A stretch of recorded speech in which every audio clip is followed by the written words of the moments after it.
ये कमलदीप कौर ने जानना चाहा है कि ज़े, ज़ाल, ज़्वाद और ज़ोए में क्या फ़र्क है। कहाँ पर ज़े इस्तेमाल करना चाहिए, कहाँ पर ज़ाल इस्तेमाल करना चाहिए, कहाँ पर ज़्वाद इस्तेमाल करना चाहिए और कहाँ पर ज़ोए इस्तेमाल करना चाहिए। देखिए, ऐसा है कि ज़े, ज़ाल, ज़्वाद, ज़ोए, इन सभी हुरूफ, इन सभी अक्षरों की आवाज़ अरबी भाषा में अलग अलग है। इसलिए वहाँ तो जब अरबी भाषी बोलते हैं तो ये समझ में आ जाता है कि किस शब्द में ज़े है, किस शब्द में ज़ाल है, किस शब्द में ज़्वाद है, किस शब्द में ज़ोए है। लेकिन फ़ारसी भाषा जब अरबी लिपि में लिखी जाने लगी तो फ़ारसी भाषा में क्योंकि इतनी सारी आवाज़ें नहीं थी, तो इन आवाज़ों के लिए जो सबसे निकटतम ध्वनि थी, सबसे करीबी आवाज़ जो थी, वो फ़ारसी भाषा में ज़ की थी, ज़े। तो वहाँ ज़े, ज़ाल, ज़्वाद, ज़ोए, इन सभी का उच्चारण, इन सभी का प्रोनाउंसिएशन ज़े की तरह होने लगा। फिर जब उर्दू भाषा फ़ारसी लिपि में लिखी जाने लगी तो इन सभी अक्षरों के लिए, इन सभी हुरूफ के लिए उसमें भी सिर्फ ज़ की आवाज़ का ही इस्तेमाल होने लगा।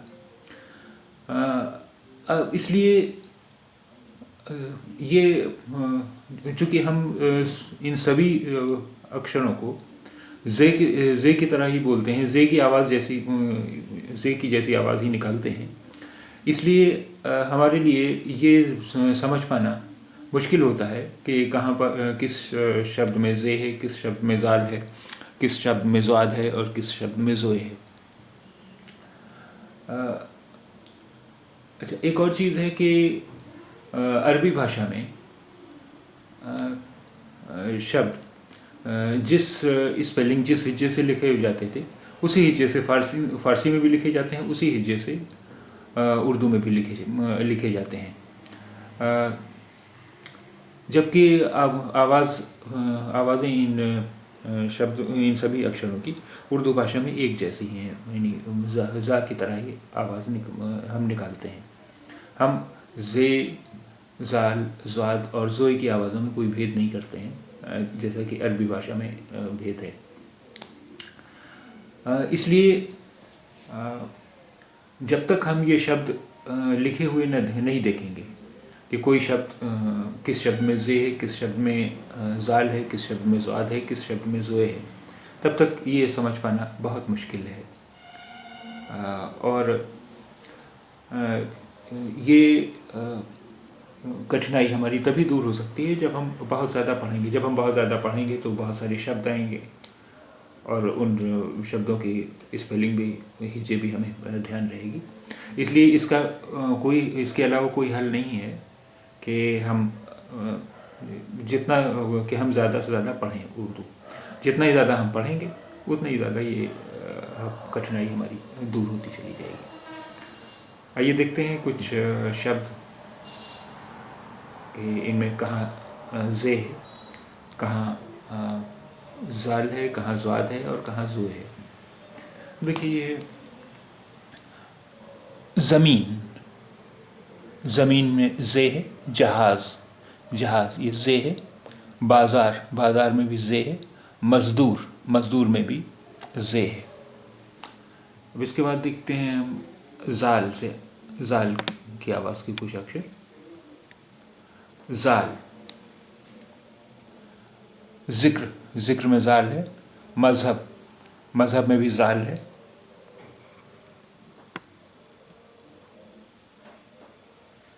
तहज़ीब, तहज़ीब में भी ज़ाल है। अज़ान, अज़ान में भी ज़ाल है। ज़्वाद से कुछ शब्द देखते हैं। जिद,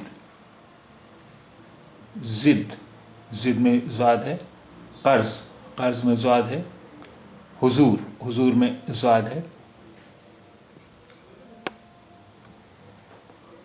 हुजूर, हुजूर में ज़ाद है। हाजिर, हाजिर में ज़ाद है।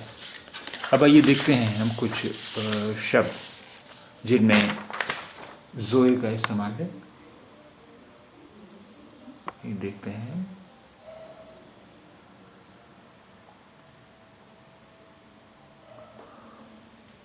जुल्म, जुल्म में ज़ोए है। मज़लूम, मज़लूम में भी ज़ोए है। इजहार, इजहार में भी ज़ोए है। अज़ीम, अज़ीम में भी ज़ोए है।